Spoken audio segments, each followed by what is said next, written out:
Hey, let me quickly explain how we can charge JBL Live 770 noise cancellation headphones. It's actually quite simple. Right here on the left headphone we can find input for the USB-C cable.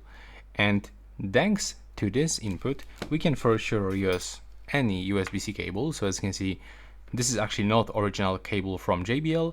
I'm using cable from my phone. And you can for sure plug this second end of the cable into the charging brick.